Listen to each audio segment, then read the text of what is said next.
नमस्कार। आज हम एक ऐसी घटना की तह तक जाएंगे जिसने पूरी दुनिया को हिलाकर रख दिया था। ये कहानी है अकीले लारो क्रूज शिप के हाईजैक की। एक ऐसी घटना जिसने दोस्तों और दुश्मनों के बीच की लकीर को ही मिटा दिया था।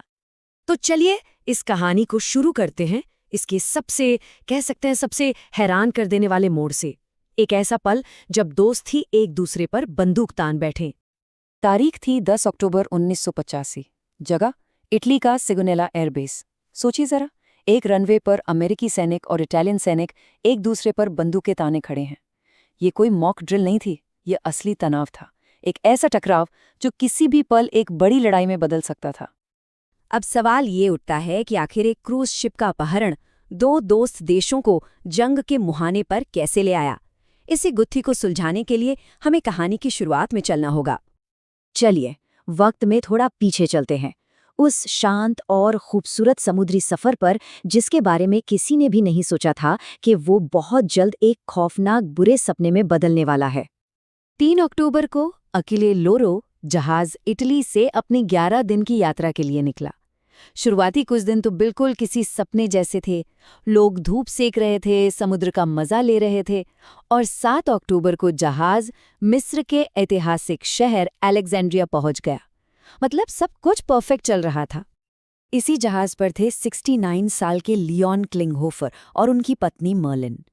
ये यात्रा उनके लिए एक जश्न की तरह थी, क्योंकि मर्लिन अभी अभी कैंसर जैसी बड़ी बीमारी से लड़कर लौटी थीं।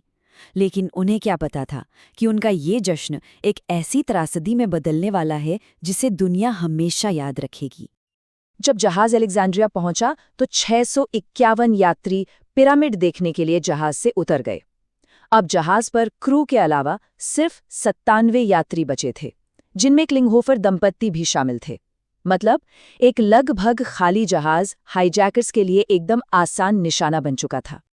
पर मजे की बात यह है कि इन हाईजैकर्स का इरादा जहाज को हाईजैक करने का था ही नहीं। उनका असली प्लान तो इजराइल में एक बड़ा हमला करना था, लेकिन उनकी पूरी प्लानिंग पर पानी फिर गया, बस एक छोटी सी गलती से। जहाज के एक क्रू मेंबर ने उन्हें अपने हथियार साफ करते हुए देख लिया। अब पकड़े जाने के डर से उन्होंने फौरन जहाज को ही अपने कब्जे में ले लिया। और बस इस एक गलती ने जहाज के अपहरण को अंजाम दे दिया। इसके बाद उन्होंने अपनी मांगें सामने रखी और यहीं से एक बहुत ही पेचीदा अंतर्राष्ट्रीय संकट शुरू हो गया। ये 4 हाईजैकर्स थे फिलिस्तीन लिबरेशन फ्रंट यानी पीएलएफ के मेंबर। और उनकी मांग क्या थी? उनकी मांग थी कि इजरायली जेलों में बंद 50 फिलिस्तीनी कैदियों को रिहा किया जाए।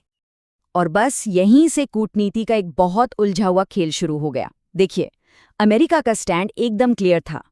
आतंकवादियों से कोई समझौता नहीं होगा, उन्हें सजा मिलनी चाहिए बस। इटली, जिसका ये जहाज था, वो बातचीत से मामला सुलझाना चाहता था। मिस्र इस पचड़े में पड़ना ही नहीं चाहता था। और इजराइल, वो तो किसी भी कीमत पर कैदियों को छोड़ने को तैयार नहीं था। जब इजराइल ने उनकी मांगें मानने से साफ साफ इनकार कर दिया तो हाईजैकर्स का सब्र टूट गया। अब उन्हें दुनिया को दिखाना था कि वो सिर्फ धमकियां नहीं दे रहे। उन्होंने एक बेगुनाह यात्री की जान लेने का फैसला कर लिया। एक हाईजैकर खून से सने कपड़ों में जहाज के कैप्टन गिराल्डो डी रोजा के पास आया और उसने बस इतना कहा, मैंने एक अमेरिकी को मार दिया है।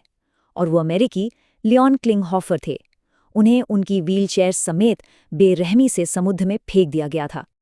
इस क्रूर हत्या के बाद भी मिस्र की सरकार ने आतंकवादियों को सेफ पैसेज दे दिया। इस फैसले ने अमेरिका को अंदर तक हिला दिया और तब शुरू हुई आसमान में एक ऐसी पकड़-धकड़ जैसी पहले कभी नहीं देखी गई थी। हत्या की खबर होने के बावजूद मिस्र ने अपहरणकर्ताओं को सुरक्षित जाने दिया। उन्हें एक इजिप्ट एयर के प्लेन में बिठाकर उड़ा दिया। ये एक बहुत ही विवादास्पद फैसला था जिसने अमेरिका को सीधी कार्रवाई करने पर मजबूर कर दिया। अमेरिकी इंटेलिजेंस ने फौरन उस प्लेन को ट्रैक करना शुरू कर दिया।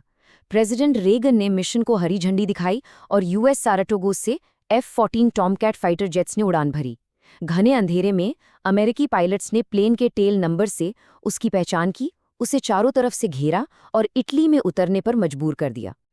लेकिन जैसे ही प्लेन इटली के सिगुनेला एयरबेस पर उतरा, कहानी घूमकर वहीं पहुंच गई जहां से हमने शुरू की थी। एक तरफ अमेरिकी नेवी सील्स ने प्लेन को घेर रखा था, तो दूसरी तरफ 300 से ज्यादा इटालियन पुलिस ने उन सील्स को घेर लिया। एक बार फिर दो दोस्त आमने सामने थे।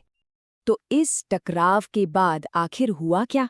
चलिए अब देखते हैं इस घटना का अंजाम क्या हुआ और इसकी विरासत क्या रही।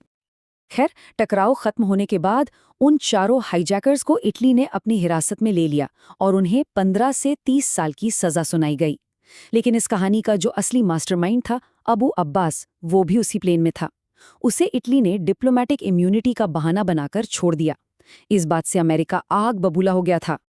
आखिरकार कई सालों बाद 2003 में जाकर अबू अब्बास इराक में अमेरिकी स्पेशल फोर्सेस के हत्थे चढ़ा और 2004 में अमेरिकी हिरासत में ही उसकी मौत हो गई। कह सकते हैं कि न्याय ने एक बहुत लंबा रास्ता तय किया। इस पूरी त्रासदी के बीच लियोन क्लिंगहोफर की बेटियों ने अपने पिता की याद में एक फाउंडेशन शुरू किया, जो आज भी कानूनी और शिक्षा के तरीकों से आतंकवाद के खिलाफ लड़ रहा है।